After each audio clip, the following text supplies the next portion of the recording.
Hello students, date 25 जनवरी 2025 में current affairs से जितने भी क्वेश्चंस बन सकते हैं या जितने भी क्वेश्चंस एक्सपेक्टेड हैं, हम उन क्वेश्चंस को पढ़ेंगे। चलिए शुरू करते हैं। हमारा फर्स्ट क्वेश्चन है, हाल ही में 55वें वर्ल्ड इकोनॉमिक फोरम में किसे क्रिस्टल अवार्ड्स से सम्मानित किया गया? ऑप्शन है ए डेविड बेकम, बी डायने वोन, सी रिकेन यामामोटा या डी उपयुक्त सभी। इसका हमारा ऑप्शन नंबर डी सही है, उपयुक्त सभी, यानी कि इन तीनों ही व्यक्तियों को, पहले डेविड बेकम, दूसरी डायना वोन व तीसरे रिकेन यामामोटा, इन तीनों को ही क्रिस्टल अवार्ड से सम्मानित किया गया है।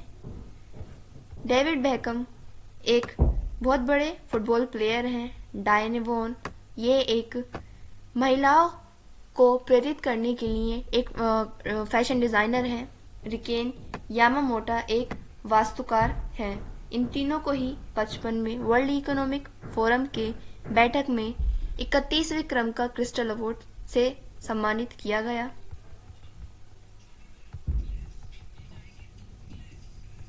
वर्ल्ड इकोनॉमिक फोरम की स्थापना 1971 में हुई।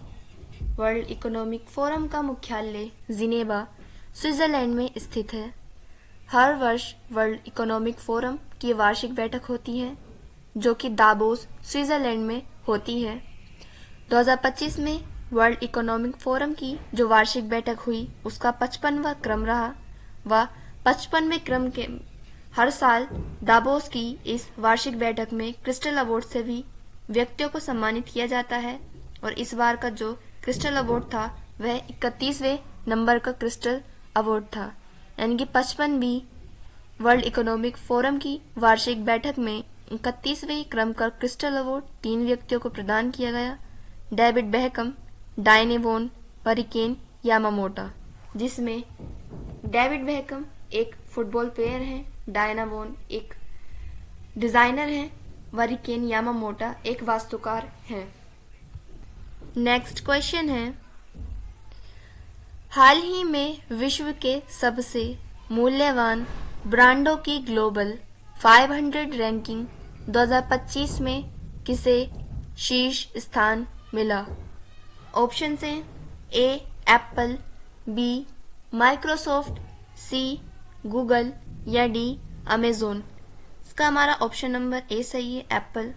एप्पल नंबर 1 स्थान पर रहा है, जिसने 500 ग्लोबल ब्रांड की लेवल में फर्स्ट रैंक प्राप्त की। 2025 में हाल ही में विश्व के सबसे मूल्यवान ब्रांडों की ग्लोबल रैंकिंग जारी हुई है, जिसमें एप्पल पहले क्रम पर है, माइक्रोसॉफ्ट दूसरे नंबर पर रहा, तीसरे नंबर पर गूगल रहा और चौथे नंबर पर अमेज़न रहा।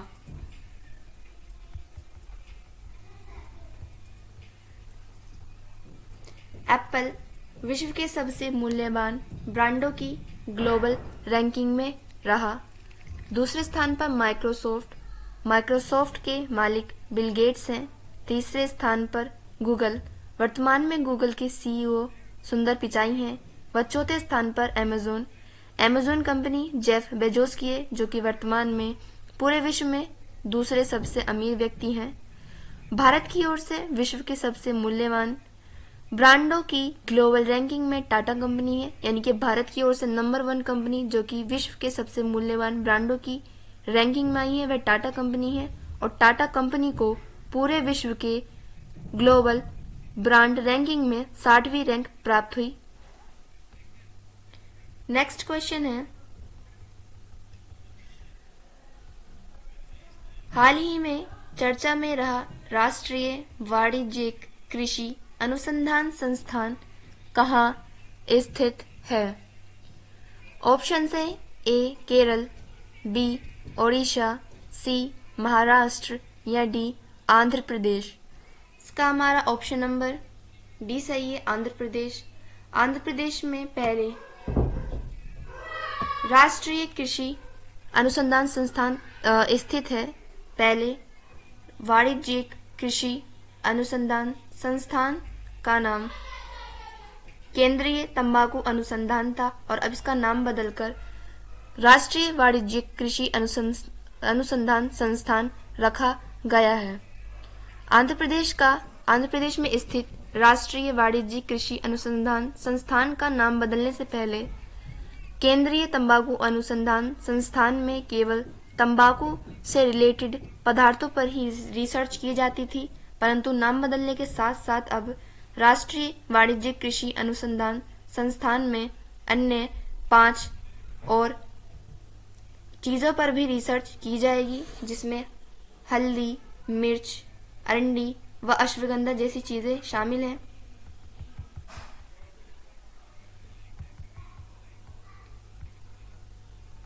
केंद्रीय तंबाकू अनुसंधान संस्थान जो कि राजमुंद्री या राज्य महेंद्र आंध्र प्रदेश में स्थित है।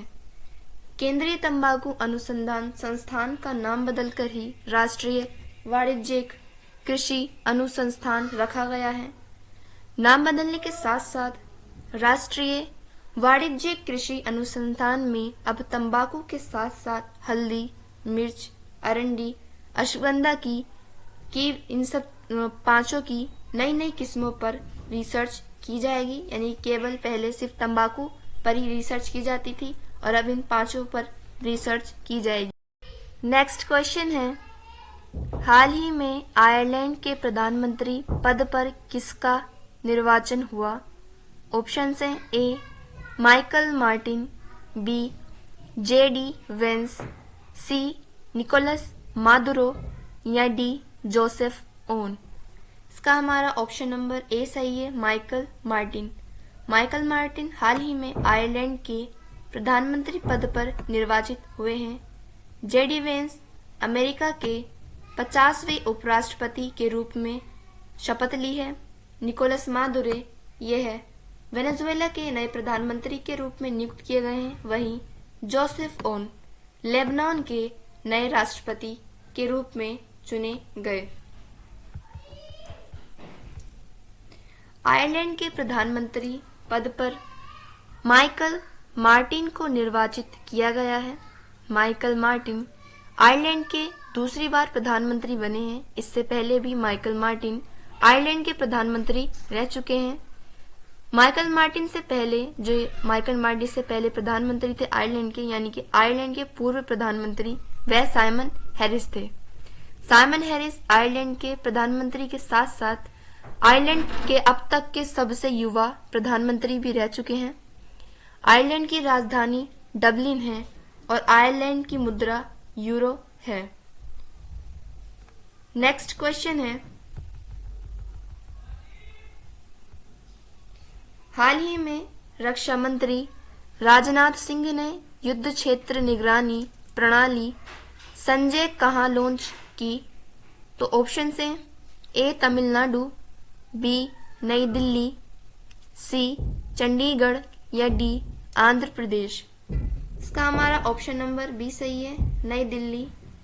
नई दिल्ली में हमारे रक्षा मंत्री राजनाथ सिंह ने संजय जो कि एक युद्ध क्षेत्र निगरानी प्रणाली है इसको लॉन्च किया है।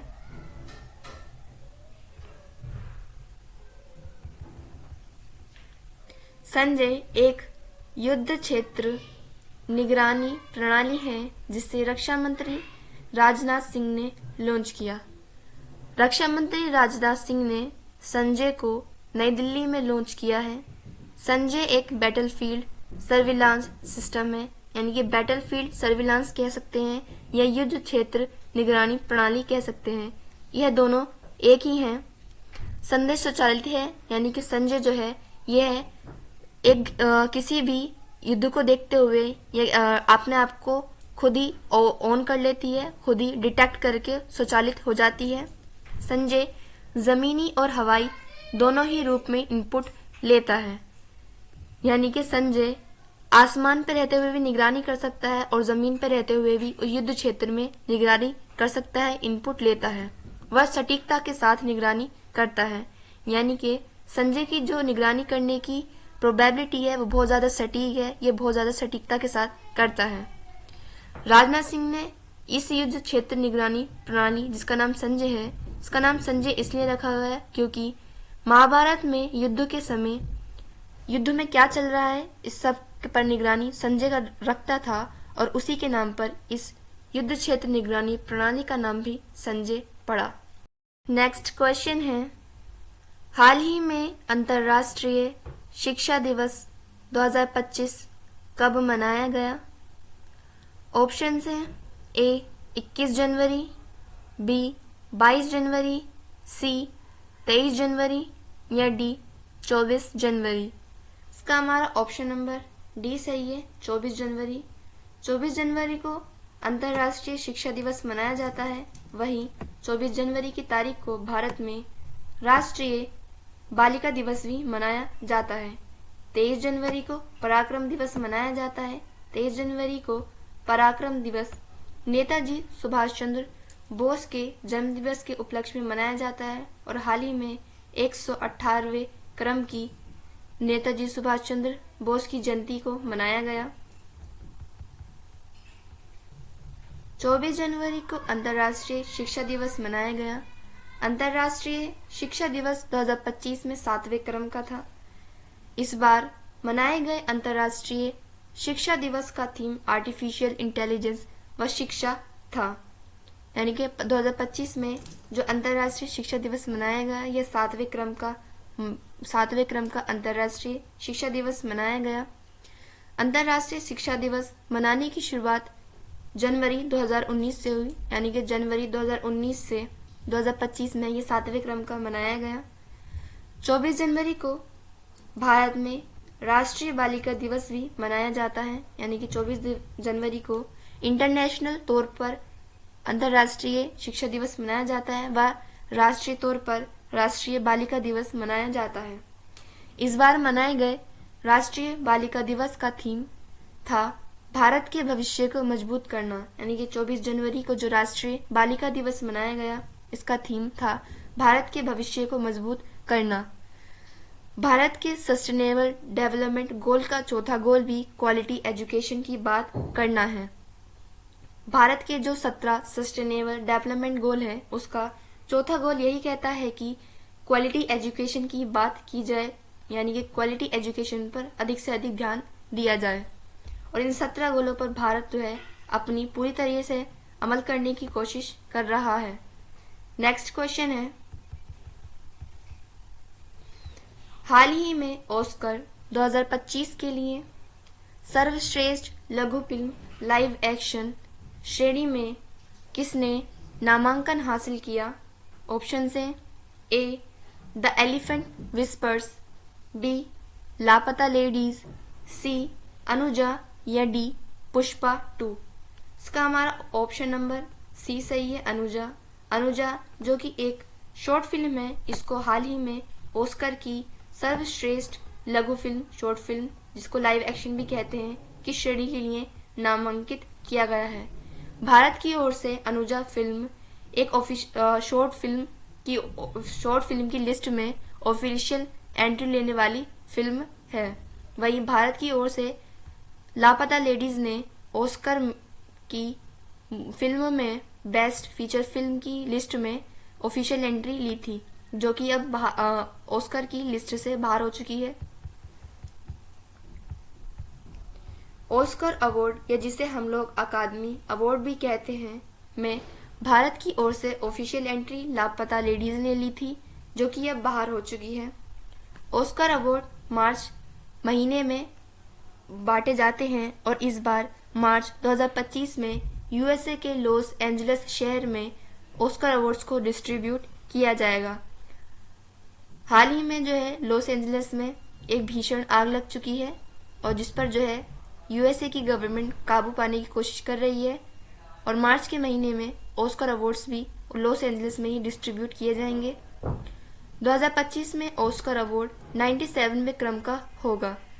लापता लेडीज के बाहर होने के बाद शॉर्ट फिल्म की श्रेणी में अनुजा फिल्म का नामांकन हुआ है। अनुजा फिल्म एक 9 वर्ष की लड़की के संघर्ष पर आधारित फिल्म है।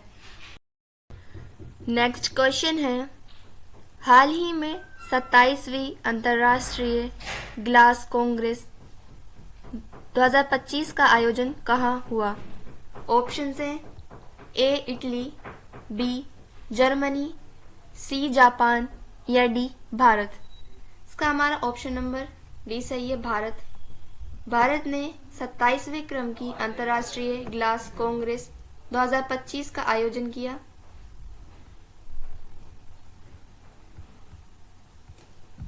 हाल ही में संपन्न हुई अंतर्राष्ट्रीय ग्लास कांग्रेस 2025 का आयोजन कोलकाता, पश्चिम बंगाल में हुआ। यानी 27वें क्रम की अंतर्राष्ट्रीय ग्लास कांग्रेस को जो होस्ट किया है वह कोलकाता, पश्चिम बंगाल ने होस्ट किया है।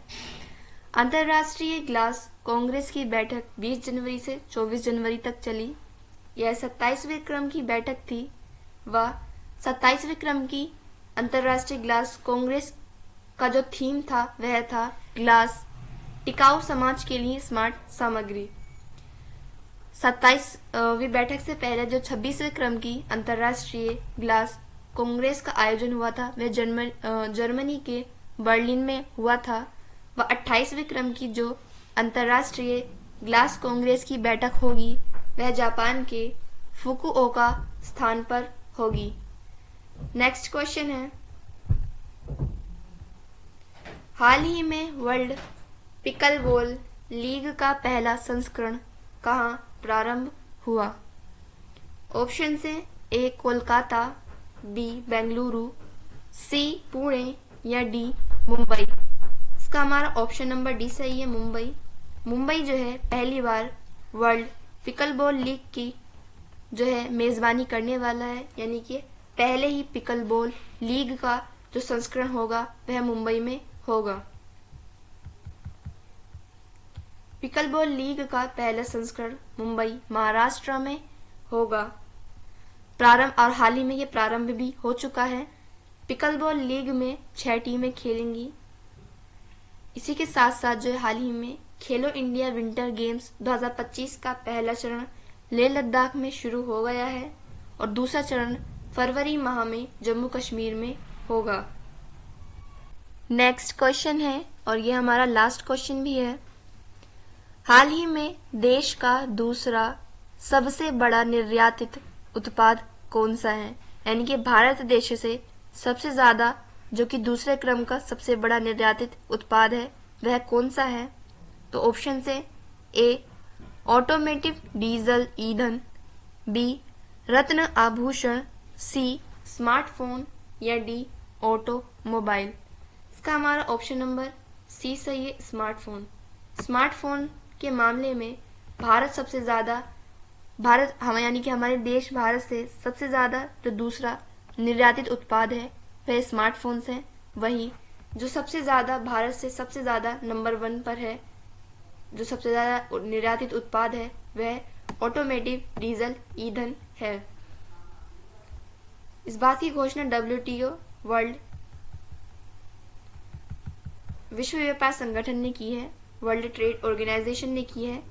विश्व व्यापार संगठन ने हाल ही में घोषणा की कि भारत में दूसरा सबसे ज्यादा निर्यातित उत्पाद स्मार्टफोन है।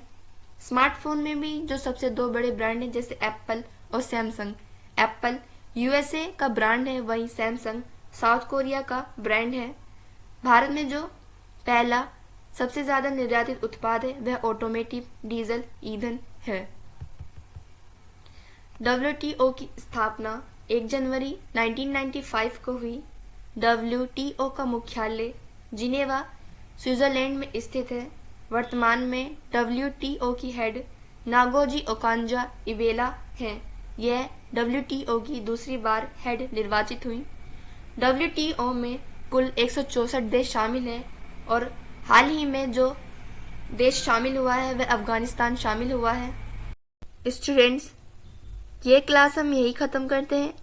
नेक्स्ट क्लास में हम करंट अफेयर से बनने वाले और भी क्वेश्चंस को पढ़ेंगे। Thank you and thanks for watching.